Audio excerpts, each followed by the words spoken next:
अभी कुछ समय पहले एक वेबसाइट ने इश्तिहार दिया कि श्रीनाथ जी का सागर, श्रीनाथ जी का बूंदी का लड्डू, श्रीनाथ जी की मठड़ी, वो आप डायरेक्ट मंदिर की बिल्टी से अपने घर बैठे प्राप्त कर सकते हैं और उसके लिए हमारे ये दाम हैं जो वस्तु के और कुरियर चार्ज के साथ आपको देने हैं।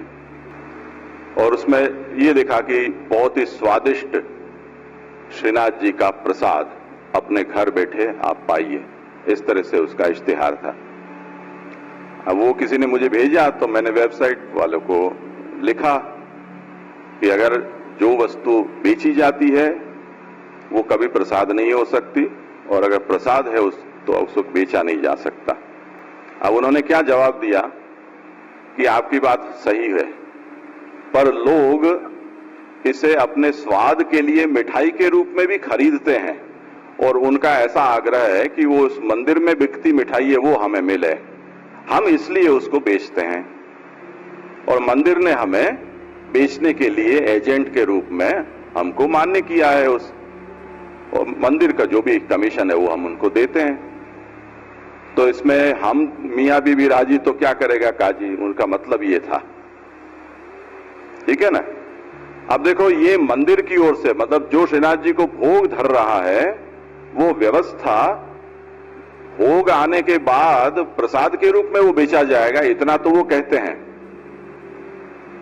पर अगर डिमांड ज्यादा हुई वेबसाइट के ऊपर तो अब उनके टेस्ट को या उनके स्वाद के लिए श्रीनाथ जी को उतना पहले अधिक अंगीकार कराना होगा। जो खाने वाला है या ऑर्डर करने वाला है वो तो मिठाई चाह रहा है, कितनी क्वांटिटी में धरनी, वो लोगों की खरीदी की डिमांड कितनी है उसके ऊपर निर्भर करेंगे कि श्रीनाथ जी कितना अरोगे हैं कितना न अरोगे। वो हम तय नहीं करेंगे, न श्रीनाथ जी तय करेंगे, न प्रणालिका तय करेगी।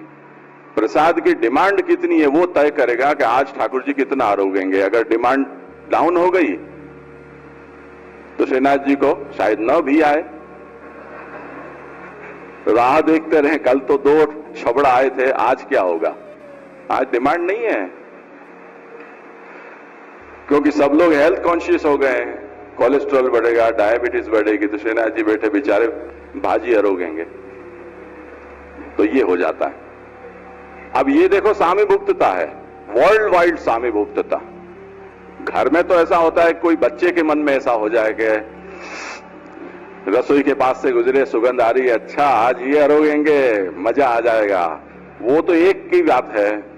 या प्रेशर कुकर की सीटी में से पड़ोसी के खिड़की में सुगंध चली गई तो ऊपर वाला या बगल वाला ये सोचेगा कि आज इसके यहाँ ये पका है, वो पड़ोसी की सामीभुक्तता है।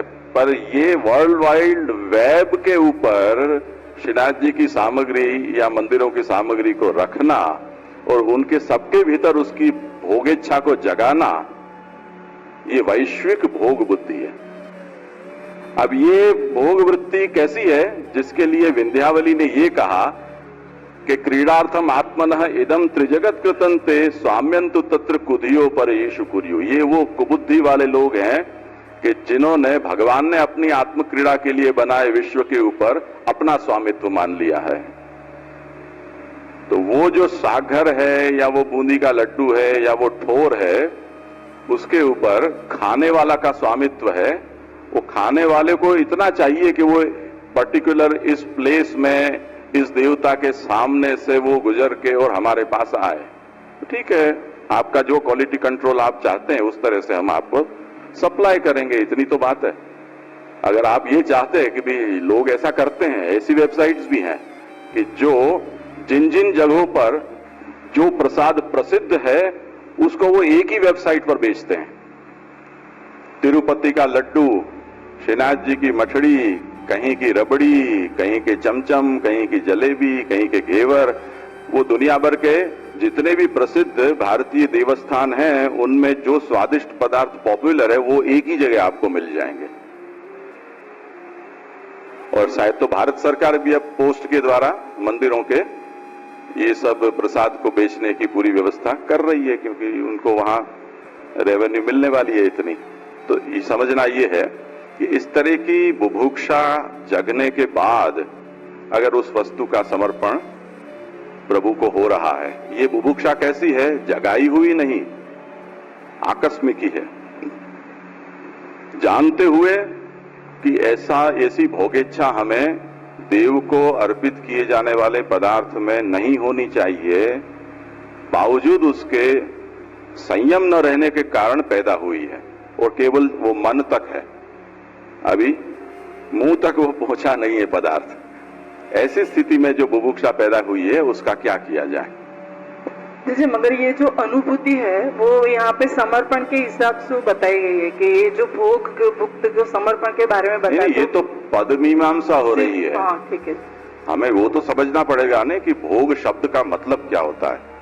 ये पद विचार है, अब उसका संदर्भ जो भी होता हो, तो पद भोग शब्द किस अर्थ में संस्कृत में प्रयुक्त होता है या व्यवहार में होता है, उसे यहां समझाया जा रहा है।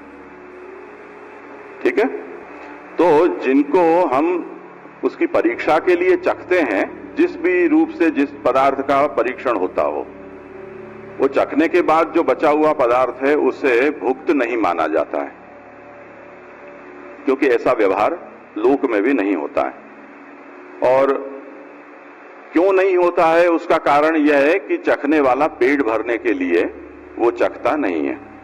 पर अगर ऐसा होता है तब फिर चखा हुआ भी भुक्त शेष माना जाएगा। यदि पुनः कस्यचित बुभुक्षोत्पत्ति ही, कश्मीर का दृष्टांत, किसी को भूख लगी ही गई,